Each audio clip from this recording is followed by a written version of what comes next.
নমস্কার, আমার নাম শঙ্খরাজ গুহ। আমি অ্যাকাউন্টেন্সি হিসাবশাস্ত্র বিষয়ক বিষয় শিক্ষক। আমি বর্তমানে এনসিআই সোনামুড়া স্কুলে কর্মরত। আজকে আমরা দ্বাদশ শ্রেণী ক্লাস 12-এর চ্যাপ্টার 2 দ্বিতীয় অধ্যায় মানে অ্যাকাউন্টিং ফর পার্টনারশিপ এ নিয়ে আলোচনা করব। ক্লাস 12-এর যতগুলি এখন নতুন বইয়ে যতগুলো অধ্যায় আছে সবগুলো অধ্যায় সম গুরুত্বপূর্ণ, সমভাবে গুরুত্বপূর্ণ। এখন এই পার্টনারশিপ ফর অ্যাকাউন্টিং এর যে বেসিক কনসেপ্টটা তা একটু বেশি আমাদের কাছে গুরুত্বপূর্ণ এই কারণে, কেননা এর সাথে জড়িত আছে আরও আনুষঙ্গিক 4টি অধ্যায়। আমরা পরবর্তী সময় এগুলি নিয়ে আলোচনা করব। এখন প্রথমে আমরা বুঝে নেই যে বেসিক কনসেপ্ট পার্টনারশিপ ব্যাপারটা কি, পার্টনারশিপ কিভাবে হয়, পার্টনারশিপের কি কি আনুষঙ্গিক জিনিস আছে সেগুলো সম্বন্ধে আমরা আলোচনা করব। পার্টনারশিপকে বাংলায় আমরা অংশীদারি কারবার বলে থাকি। আমরা যখন এই চ্যাপ্টারটা পড়ে নেব সম্পূর্ণভাবে, তখন এখানে দেখো আমি লিখে রেখেছি লার্নিং আউটকামস, মানে এই চ্যাপ্টারটা পড়ার পরে আমরা কি কি জিনিস শিখতে পারবো। আজকের ক্লাস থেকে আমরা শিখতে পারবো প্রথমে পার্টনারশিপের মিনিং, মানে অংশীদারি জিনিসটা কি, এর অর্থ কি। দ্বিতীয়, পার্টনারশিপ ফার্ম কি জিনিস, পার্টনারশিপ ফার্ম ব্যাপারটা কি, এটা কিভাবে গঠিত হয়, এর সঙ্গে আনুষঙ্গিক কি কি নিয়ম বা শর্তাবলী প্রযোজ্য হয় তা আমরা জেনে নেব পার্টনারশিপ ফার্ম থেকে। তৃতীয়ত আমরা জানতে পারবো পার্টনারশিপ ডিড কি। ডিড কথার অর্থ হলো চুক্তিপত্র, পার্টনারশিপ অংশীদারি চুক্তিপত্র ব্যাপারটা কি, এই চ্যাপ্টার অধ্যয়নের পরে আমরা বুঝতে পারবো। চতুর্থত মিউচুয়াল এজেন্সি। মিউচুয়াল এজেন্সি একটা অত্যন্ত গুরুত্বপূর্ণ বিষয় পার্টনারশিপ চ্যাপ্টারের অন্তর্গত। এই ব্যাপারটাও আমরা পরবর্তী সময়ে আজকের ক্লাসে বুঝতে পারবো, আজকের ক্লাস করার পরে এটা বুঝতে পারবো। এবং পঞ্চমত registration of partnership firm. Partnership ফার্মের রেজিস্ট্রেশন কি গুরুত্বপূর্ণ, রেজিস্ট্রেশন কি করতে হয়, রেজিস্ট্রেশন ব্যাপারটা কি, এই সব সম্বন্ধেও আমরা জানতে পারবো এই চ্যাপ্টারটা অধ্যয়নের পরে। এবং ষষ্ঠ, কনসিকোয়েন্স অফ নন রেজিস্ট্যান্স। এখন নিবন্ধীকরণকে রেজিস্ট্রেশন বলা হয়। এখন ধরো যে কেউ পার্টনারশিপ ফান্ডকে নিবন্ধিত করলো না, সেক্ষেত্রে কি কি অসুবিধার সম্মুখীন হতে পারে সে সম্বন্ধেও আমরা আলোচনা করব। ঠিক আছে, তবে এসো আমরা সবাই শুরু করি আজকে পার্টনারশিপ চ্যাপ্টারটি। পার্টনারশিপ চ্যাপ্টারের বেসিক কনসেপ্ট, আনুষঙ্গিক আরও 4টা এর বিষয়ে অধ্যায় আছে যেগুলো আমরা পরবর্তীতে আলোচনা করব। আচ্ছা, ব্যবসা জিনিসটা সম্বন্ধে আমরা আগে অবগত আছি। ক্লাস 11-এ আমরা ব্যবসা সম্বন্ধে বুঝেছি। আমরা সবাই বাণিজ্য শাখার ছাত্র, এবং বাণিজ্য শাখার ছাত্র হিসাবে আমরা সবাই আগে বুঝি যে ব্যবসা জিনিসটা কি। এই ব্যবসা যখন আমরা প্রথম ক্লাস 11-এ পড়েছিলাম, একটু যদি মনে করো তখন জানতে পারবে যে business is anything which is oriented with profit making, মানে মুনাফা অর্জনের সাথে যুক্ত যে কোনো কার্যকলাপ, কারবারি কার্যকলাপকে আমরা কারবার বলি। সেখানে ক্রয় বিক্রয়, লেনদেন, পণ্য উৎপাদন এবং ওর বিক্রয় এসব অন্তর্ভুক্ত থাকতে পারে। এখন বিজনেসের বা ব্যবসার বিভিন্ন ধরনের দিক রয়েছে, বিভিন্ন টাইপ রয়েছে, ধরন রয়েছে। সেই ধরনগুলি সম্বন্ধেও আমরা অবগত আছি, কম বেশি আমরা সবাই সেগুলো জানি, ক্লাস 11 থেকে পড়েছি। ক্লাস 12-এর যে চ্যাপ্টার 1 আছে তার মধ্যেও আমরা এ ব্যাপারে কিছু কিছু জিনিস আমরা কাভার করেছি। তবুও আমি নতুন করে একটু বলে দিচ্ছি। টাইপস অফ বিজনেসে দেখো আমাদের মুখ্যত সোল ট্রেডার মানে এক মালিকানা কারবার। তোমরা সেটা জানো, এক মালিকানা কারবারের তোমরা পড়াশোনা, সম্বন্ধীয় পড়াশোনা ক্লাস 11-এ তোমরা সেরে এসেছো। এক মালিকানা কারবারটা কি জিনিস তোমরা সেটা বুঝো। যে কারবারে একজন মালিক থাকে সে নিজেই দায়বদ্ধ, কারবারে মুনাফা অর্জন হলে সমস্তটাই সে পাবে, এবং যদি কারবার কোনো কারণে কোনো লস বা ক্ষতির সম্মুখীন হয় তবে সেই লস বা ক্ষতিটাকে ওরই বহন করতে হবে, সে ব্যাপারেও তোমরা অবগত আছো। তখন টাইপস অফ বিজনেসের প্রথম টাইপটাই হলো, ধরনটাই হলো সোল ট্রেডার। দ্বিতীয়ত আমি বলছি পাবলিক লিমিটেড কোম্পানি। এখন বিভিন্ন বইয়ে বিভিন্ন অবস্থার পরিপ্রেক্ষিতে তোমরা আরো অনেক ধরন বা টাইপ জানতে পারবে, কিন্তু আমি মুখ্যত যেগুলো সেগুলো একটু বলে দিচ্ছি। টাইপ অফ বিজনেস প্রথমে সোল ট্রেডার জানলাম, তারপর হলো পাবলিক লিমিটেড কোম্পানি। আমাদের এখন সবাই দেখি যে চতুর্দিকে কোম্পানি কোম্পানি কিছু এমন একটি প্রতিষ্ঠান যেখানে এককভাবে মালিকানাধীন তো হয় না, সেখানে শেয়াররা থাকে। শেয়ারের দ্বারা মানে বিভিন্ন মালিকানার দ্বারা যেখানে লিমিটেড মানে সীমাবদ্ধ কিছু কোম্পানি তৈরি হয়ে থাকে, সেইগুলোকে আমরা যদি সরকারি হয় তবে পাবলিক লিমিটেড, আর যদি বেসরকারি হয় তবে আমরা প্রাইভেট লিমিটেড বলে থাকি। এ বাদেও আছে ফ্র্যাঞ্চাইজি। এখন প্রায় এই কথাটা শুনবে, ফ্র্যাঞ্চাইজি, এ কোম্পানি সে কোম্পানির ফ্র্যাঞ্চাইজি হয়েছে। আমাদের এখানে আমাদের আগরতলা শহরেও অনেক এমন ব্র্যান্ড আছে যেগুলি ফ্র্যাঞ্চাইজি ব্র্যান্ড, মানে বিশাল বড় ব্র্যান্ডের থেকে তারা এখানে তাদের নাম ইউজ করে, ওই ব্র্যান্ডের নাম ইউজ করে বিপণন বাণিজ্যতে যুক্ত আছে, এগুলো ফ্র্যাঞ্চাইজি। এ বাদেও আছে এমএনসি। এমএনসি মানে multi national companies. Multi national, multi মানে বহু, ন্যাশনাল মানে বিভিন্ন দেশ। যে সকল কোম্পানিগুলি একের অধিক দেশে তাদের কারবারি কার্যকলাপ করে থাকে সেগুলোকে আমরা এমএনসি বা মাল্টি ন্যাশনাল কোম্পানি হিসেবে জানি। তারপরে আছে পার্টনারশিপ। আমি পার্টনারশিপটা ইচ্ছা করেই শেষে লিখলাম। আজকে যেহেতু আমরা আলোচনা করব পার্টনারশিপ নিয়ে, তাই আমি সেটা লাস্টে লিখলাম। আজকে আমাদের বিষয় হলো পার্টনারশিপ। এ বাদেও আর একটা জিনিস তোমরা দেখে রাখো এদিক দিয়ে, টাইপ অফ বিজনেস আমি এখানেও লিখেছি। এ হলো গতানুগতিক বা কনভেনশনাল ধরন, যেখানে আমরা বিজনেসের বিভিন্ন প্রকার সম্বন্ধে জানি।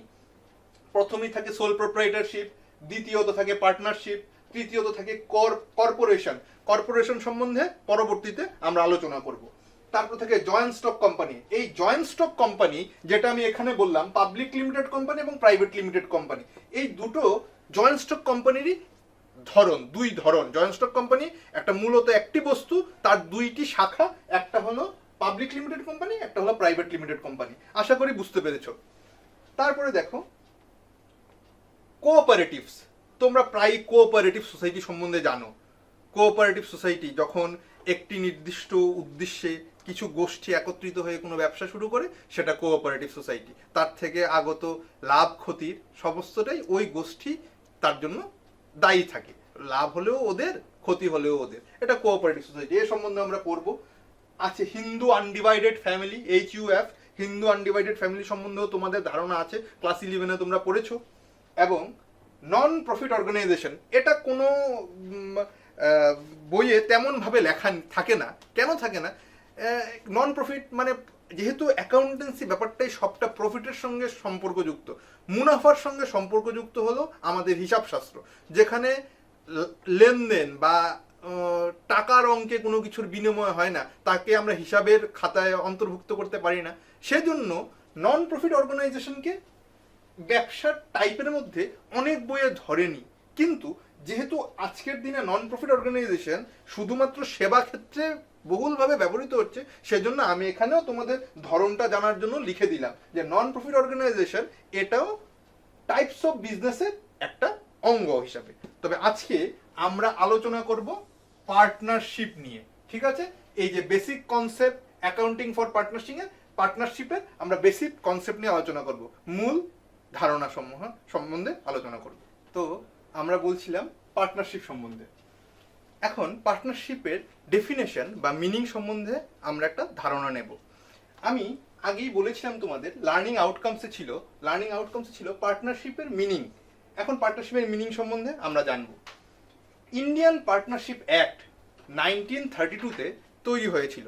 ইন্ডিয়ান পার্টনারশিপ অ্যাক্ট 1932 সালে তৈরি হওয়া এই পার্টনারশিপ অ্যাক্ট অনুযায়ী সমস্ত পার্টনারশিপ বা অংশীদারির ব্যবসাটা পরিচালিত হয়। এখানে বলা হয়েছে, আমি শুধু কি টার্মসগুলি তোমাদের বলে দিচ্ছি, মানে মুখ্য বিষয়গুলো বলে দিচ্ছি। এগুলো যদি মনে রাখো তবে ডেফিনেশন বা সংজ্ঞাটা মনে রাখা খুবই সহজ হয়ে দাঁড়ায়। 2 or more পার্সন, দুই বা ততোধিক। আমরা তো আগেই জেনেছি যে সোল প্রোপ্রাইটারশিপ মানে, সোল মানে একজন, প্রোপ্রাইটারশিপ মানে মালিকানাধীন, আর বিজনেস তো ব্যবসা। তবে এক মালিকানাধীন ব্যবসার মধ্যে শুধুমাত্র একজনই মালিক থাকেন। একজন মালিকে তো আর পার্টনারশিপ হতে পারে না, তাই একের অধিক হলে মিনিমাম আমাদের দুইজন প্রয়োজন। তাই আমি লিখলাম 2 or more পার্সন, মানে দুই বা তার ততোধিক ব্যক্তি যখন একত্রে কোনো ব্যবসা পরিচালনা করে। এখানে ব্যবসা ব্যাপারটা একটু বুঝতে হবে। এখানে ব্যবসার মধ্যে লিগ্যালিটি ব্যাপারটা খুবই ইম্পর্টেন্ট। লিগ্যালিটি মানে এমন কোনো ব্যবসা আমরা করব না পার্টনার্স হয়ে যেটা ইললিগাল বা যেটা আইন বিরুদ্ধ। আইন বিরুদ্ধ ব্যবসার, পার্টনারশিপ ব্যবসার স্বীকৃতি নেই। এর জন্য এখানে ব্যবসাটা লাভ লোকসানজনিত, মানে মুনাফা এবং ক্ষতির সঙ্গে সম্বন্ধিত হতে হবে। শুধুমাত্র ফিলান্থ্রপিক মানে মানবতা সাহায্যকারী কোনো প্রতিষ্ঠান হিসাবে কোনো ফার্ম পার্টনারশিপের উপাধি পেতে পারে না। পার্টনারশিপ ফার্ম হতে গেলে ওর ব্যবসা সম্বন্ধীয় এবং লাভ ক্ষতি সম্বন্ধীয় হিসাব নিকাশ তার সাথে জড়িত থাকতে হবে।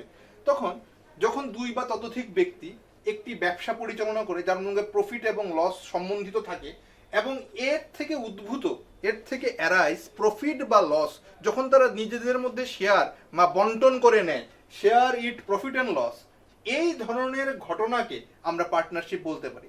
তবে যদি আমি এক কথাই বলি যে দুই বা ততোধিক ব্যক্তি যখন মুনাফা বা ক্ষতি নিজেদের মধ্যে বন্টনের চুক্তিতে কোনো ব্যবসা পরিচালনা করে তাকে আমরা পার্টনারশিপ বা অংশীদারি ব্যবসা বলতে পারি। বুঝতে পেরেছ?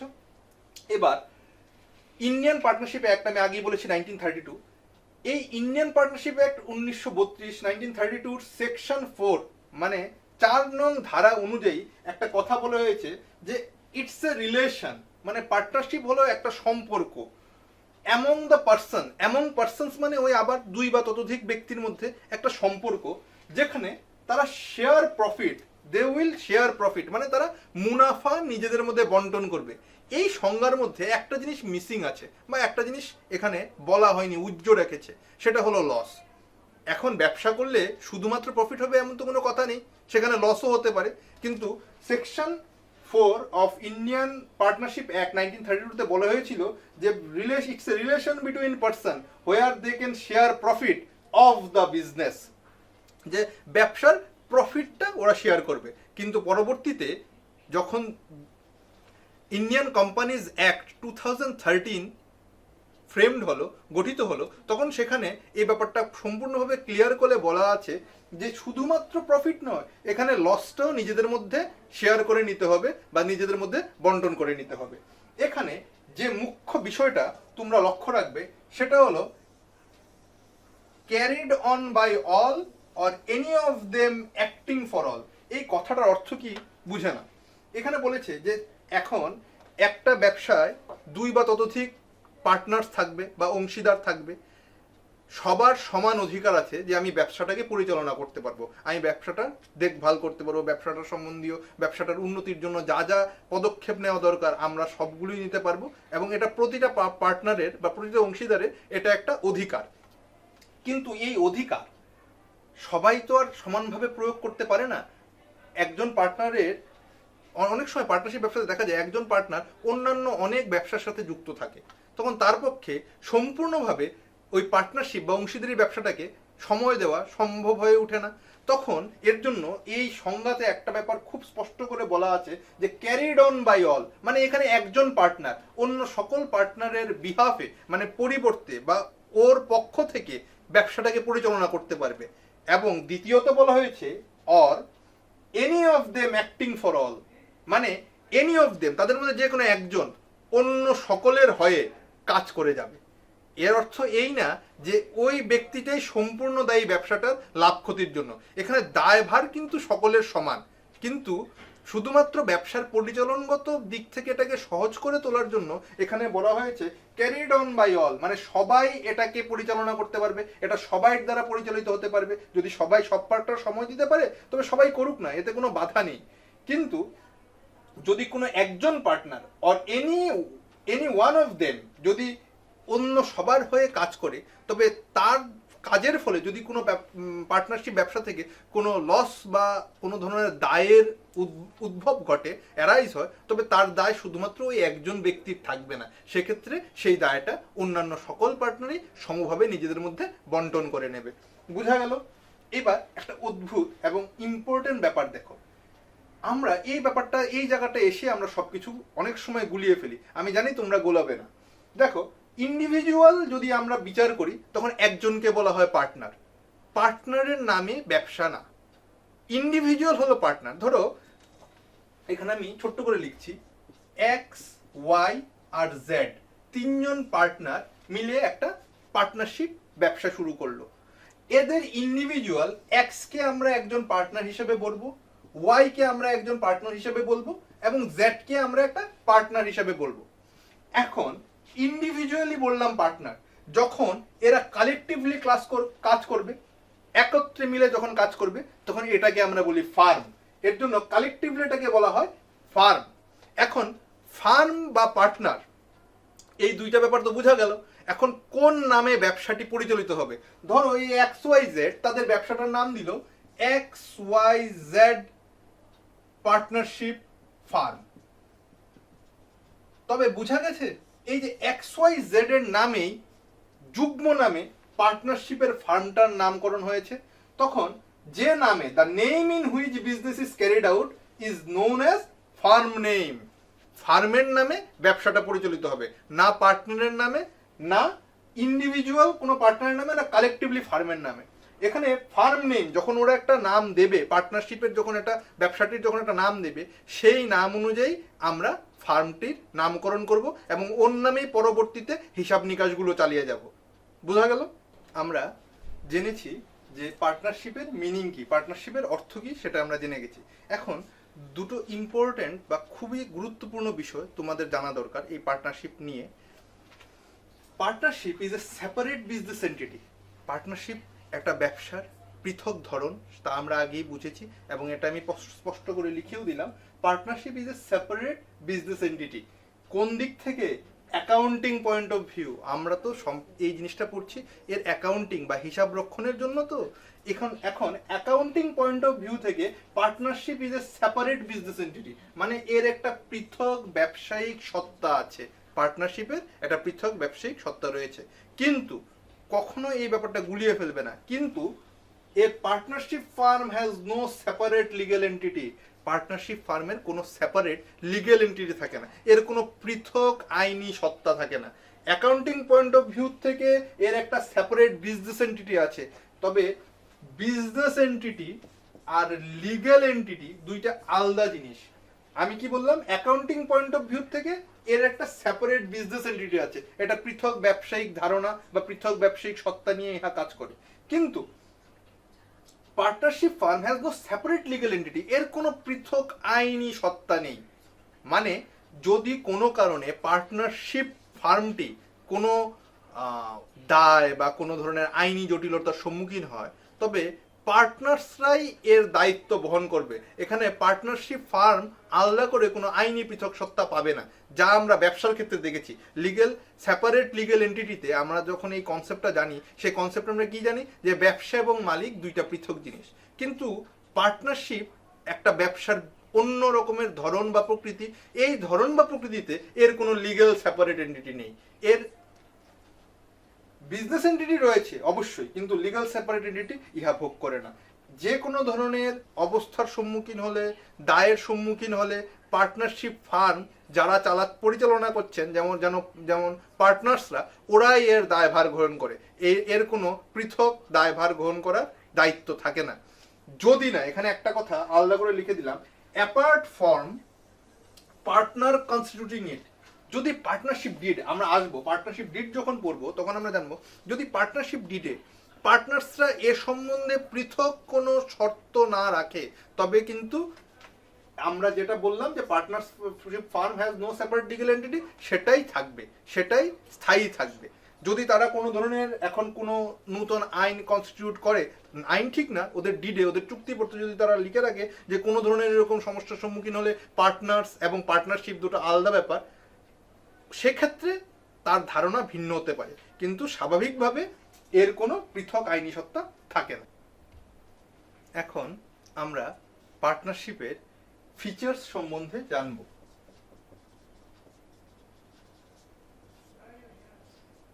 এখন আমরা পার্টনারশিপের ফিচার্স সম্বন্ধে জানব। বৈশিষ্ট্য না জানলে কোনো একটা ব্যবসা সম্বন্ধে সঠিক বা সম্যক জ্ঞান বা ধারণা হয় না। এখন আমরা ফিচার্সগুলি জানলে, একে একে যদি বুঝতে পারি, তবে আমাদের এটা খুবই সহজ হয়ে যাবে যে পার্টনারশিপ ব্যবসাটা কি বা কেমনভাবে ইহা চলছে। তখন নাম্বার 1 দেখো, 2 or more পার্টনার্স। আমি আগেই বলেছিলাম যে পার্টনারশিপে 2 বা তার বেশি পার্টনারের প্রয়োজন হয়, 2 বা তার বেশি অংশীদারের প্রয়োজন হয়। এখন মিনিমাম তো 2 বোঝা গেল, ম্যাক্সিমাম কত? মানে ঊর্ধ্ব সংখ্যাটা কত হতে পারে, একটা ব্যবসা করতে গেলে আমরা কতজন পার্টনার ম্যাক্সিমাম রাখতে পারবো সে সম্বন্ধেও একটা রুলস রয়েছে। দেখে নাও, ম্যাক্সিমাম ব্যাংকিং বিজনেসের ক্ষেত্রে 10 জন এবং আদার বিজনেসের ক্ষেত্রে 20 জন, ম্যাক্সিমাম এটা সর্বোচ্চ সীমা। ব্যাংকিং বিজনেসের ক্ষেত্রে 10 জন এবং আদার বিজনেসের ক্ষেত্রে 20 জন। কিন্তু এই রুলসটা বর্তমানে একটু পরিবর্তিত হয়েছে। দেখে নাও কেন পরিবর্তিত হয়েছে এবং কি কি কারণে পরিবর্তিত হয়েছে। একটা কথা মনে রাখবে যে এই যে পার্টনারের সংখ্যা 2 জন হবে না তার বেশি, 2 জন পার্টনার তো মিনিমাম লাগে, তার বেশি যে সংখ্যাটা এটা নির্ধারণ কোনো সময় পার্টনারশিপ অ্যাক্ট করে না। এর নির্ধারণটা করে কোম্পানিজ অ্যাক্ট। কোম্পানিজ অ্যাক্ট বেঁধে দেয় যে তুমি ঊর্ধ্বসীমায় কতজন পার্টনার তোমার ব্যবসার জন্য রাখতে পারবে। এবার companies act, the new companies act 2013, এই যে সংখ্যাটা বললাম ব্যাংকিং বিজনেসের ক্ষেত্রে 10 জন এবং আদার বিজনেসের ক্ষেত্রে 20 জন, এটা ছিল 1956 কোম্পানি অ্যাক্ট 1956 অনুযায়ী। কোম্পানিজ অ্যাক্ট 1956 অনুযায়ী ব্যাংকিং বিজনেসের ক্ষেত্রে ছিল 10 জন ঊর্ধ্বসীমা এবং আদার বিজনেসের ক্ষেত্রে ছিল 20 জনের ঊর্ধ্বসীমা। কিন্তু দ্য নিউ কোম্পানিজ অ্যাক্ট 2013, 2013 সালে যখন সেই পুরনো 1956 এর কোম্পানিজ অ্যাক্ট পরিবর্তিত হলো, তখন সেখানে বলল যে নন ব্যাংকিং এর ক্ষেত্রে 100 জন পর্যন্ত আমি ঊর্ধ্বসীমা আমি পার্টনার্স রাখতে পারবো। সে সম্বন্ধে পরে আরেকটা মিসেলেনিয়াস রুল, অতিরিক্ত রুলস, যেটা 2014 সালে প্রকাশিত হয়েছে। এদিকে দেখো, এখানে লিখে দিয়েছি সেকশন 464 অফ কোম্পানিজ অ্যাক্ট 2013 অ্যাক্টের সেকশন 464 এবং plus rule 10 of companies miscellaneous rule, কোম্পানির অতিরিক্ত নিয়মাবলী 2014-তে সেন্ট্রাল গভর্নমেন্টকে তারা অধিকার দিয়েছে যে আমি বললাম, মানে কোম্পানিজ অ্যাক্ট বলছে যে আমি বললাম যে ঊর্ধ্বসীমায় তুমি 100 জন পার্টনার নিতে পারবে নন ব্যাংকিং এর ক্ষেত্রে। একটা নন ব্যাংকিং পার্টনারশিপ ফার্মে তুমি ঊর্ধ্বসীমায় 100 জন পার্টনার নিতে পারবে। কিন্তু সেন্ট্রাল গভর্নমেন্টকে বললো যে তুমি এখন নির্ধারণ করো যে তুমি কতজন পর্যন্ত অ্যালাউ করবে। তখন সেন্ট্রাল গভর্নমেন্ট বললো যে আমি 50 জন পর্যন্ত অ্যালাউ করবো। তখন এখানে আমার এই রুলসটা একদম ক্লিয়ার হওয়া দরকার যে আমার মিনিমাম 2 জন তো লাগবেই, ম্যাক্সিমাম 1956 রুল অনুযায়ী ব্যাংকিং এর ক্ষেত্রে 10 জন এবং আদার বিজনেসের ক্ষেত্রে 20 জন, এবং নিউ কোম্পানিজ অ্যাক্ট 2013 অনুযায়ী 100 জন ঊর্ধ্বসীমা ছিল, কিন্তু সেন্ট্রাল গভর্নমেন্ট এটা কত করে দিয়েছে, 50 করে দিয়েছে। এই জিনিসটা খাতায় নোট ডাউন করে নাও সুন্দর করে, যে 2 জন আমার মিনিমাম লাগবে, ম্যাক্সিমাম ব্যাংকিং বিজনেসের ক্ষেত্রে 10 জন, আদার বিজনেসের ক্ষেত্রে 20 জন, যেটা কোম্পানিজ অ্যাক্ট 1956 অনুযায়ী ছিল। এবং দ্য নিউ কোম্পানিজ অ্যাক্ট 2013 এর ক্ষেত্রে বলেছে যে নন ব্যাংকিং এর ক্ষেত্রে 100, আমার ঊর্ধ্বসীমা আমি 100 জন নিতে পারবো। কিন্তু সেন্ট্রাল গভর্নমেন্ট পরবর্তী সময়ে rule 10 of companies miscellaneous rules, যেটা 2014 সালে প্রকাশিত হয়েছে, তাতে বলেছে যে আমরা 50 জন পর্যন্ত অ্যালাউ করছি। ঠিক আছে, বুঝতে পেরেছো? আর যেটা মুখ্য কথা, এটা প্রায়ই কনফিউজ করবে যখন আরো বড় ক্লাসে উঠবে, কলেজে যাবে, তখন জানতে পারবে যে এই যে ঊর্ধ্বসীমার সংখ্যাটা, এটা কোনো সময় পার্টনারশিপ অ্যাক্ট নির্ধারণ করে দেয় না। আমরা সবসময়, আমি তো প্রথমেই লিখেছিলাম না যে কোম্পানিজ পার্টনারশিপ অ্যাক্ট 1932 অনুযায়ী ভারতবর্ষে পার্টনারশিপ অ্যাক্ট চলছে, পার্টনারশিপ অ্যাক্ট সেই অনুযায়ী ব্যবসাগুলো পরিচালিত হচ্ছে। কিন্তু নিউ কোম্পানিজ অ্যাক্ট 2013ও তার সঙ্গে মানে এডিশনাল কিছু রুলস যোগ করে দেয়। ঠিক আছে, বুঝতে পেরেছো? এবার 2 নম্বরে দেখো এগ্রিমেন্টের বাংলা হলো চুক্তি, সেটা তোমরা জানো। এখন পার্টনারশিপ, আমরা যখন 2 জন মানুষ একত্র হয়ে কোনো ব্যবসা করব, আমাদের মধ্যে যদি কোনো চুক্তি না থাকে, এগ্রিমেন্ট না থাকে, তবে তো পরে মারামারি লেগে যাবে যে কে কত প্রফিট নেব, কে কত লস নেব। প্রফিট হলে একজন বলবে আমি পুরোটা নিয়ে নেব, আর একজন তবে লসে যাবে। তখন সেক্ষেত্রে আমাদের মধ্যে একটা চুক্তি হওয়া দরকার, একটা সম্যক চুক্তি থাকা দরকার, যেটার মধ্যে উল্লেখ থাকবে যে প্রফিট হলে কে কতটুক প্রফিট নেবে, লস হলে কে কতটুক লস বিয়ার করবে। ঠিক আছে, এখানে দেখো এই এগ্রিমেন্ট বা চুক্তি সম্বন্ধে একটা কথা আমি বলে দিই। এই এগ্রিমেন্ট লিখিত, রিটেন বা অরাল 2 রকম ভাবেই হতে পারে। এটা লিখিতও হতে পারে, অরাল মৌখিকও হতে পারে। লিখিতটা বেশি প্রামাণ্য এবং এর ভ্যালিডিটি বেশি, এর গ্রহণযোগ্যতা বেশি। এখন মৌখিক মৌখিক কথা আমি বললাম যে আমার একজন পার্টনার, আমি একজন ব্যবসা, একটা পার্টনারশিপ ব্যবসা খুলবো, আমি আমার পার্টনারকে বললাম, আমার পার্টনারের নাম ধরো এক্স, আমি পার্টনারকে বললাম যে তুমি আর আমি প্রফিট শেয়ার করব 50-50 করে, 50-50 করে আমরা প্রফিট শেয়ার করব, মানে যা শেয়ার হবে আমি অর্ধেক নেবো তুমি অর্ধেক নেবে, এটা মৌখিক বললাম। এখন যখন আমাদের প্রফিট হলো 100 টাকা, তখন আমি নিয়ে নিলাম 70 টাকা, ওকে দিলাম 30 টাকা, তখন স্বাভাবিকভাবে ও বলবে যে মৌখিক, তুমি তো মৌখিক চুক্তি করেছিলে যে আমরা 50-50 নেবো, তবে 100 টাকা যদি প্রফিট হয় তবে তুমি 50 টাকা নেবে, আমি 50 টাকা নেবো। কিন্তু সেক্ষেত্রে তো আমাদের মধ্যে লিখিত কিছু ছিল না, তখন আমি তো সহজেই সে কথাটাকে বলতে পারি যে না, এমন কোনো কথা হয়নি। এর জন্য লিখিত এগ্রিমেন্ট বা লিখিত চুক্তি গ্রহণযোগ্যতা অনেক বেশি। চুক্তি লিখিতও হতে পারে, অরালও হতে পারে। এ কথাটাও আমি বলে দিচ্ছি যে পার্টনারশিপের ক্ষেত্রে চুক্তিপত্র লিখিত হতে পারে, অরালও হতে পারে, কিন্তু লিখিত হলে তার গ্রহণযোগ্যতা বেশি হয় এবং পরবর্তীকালে সে একটা প্রামাণ্য দলিল হিসাবেও উপস্থাপনা করা যায়। এবার দেখো 3 নম্বরে বললাম কি প্রফিট মোটিভ। আমি আগেও এই কথাটা বলেছিলাম যে একটা ব্যবসা করতে হলে আমার প্রফিট মোটিভ থাকবেই। ব্যবসার এটা মূল মন্ত্র যে আমার প্রফিট মোটিভ না হলে আমি কেন ব্যবসা করব। আমি তো আমার নিজের সময় দিচ্ছি, আমি একটা ঝুঁকি নিচ্ছি, তার জন্য আমার তো একটা কিছু প্রাপ্য তো প্রয়োজন হবে। সেটাই হলো ব্যবসা থেকে সেই প্রাপ্যটাকে আমরা প্রফিট হিসেবে আমরা জানি। তখন একটা ব্যবসার যদি প্রফিট মোটিভ না থাকে, প্রফিট মোটিভ যদি অ্যাবসেন্ট থাকে, তবে সেটাকে আমরা ব্যবসা হিসাবে গণ্য করব না।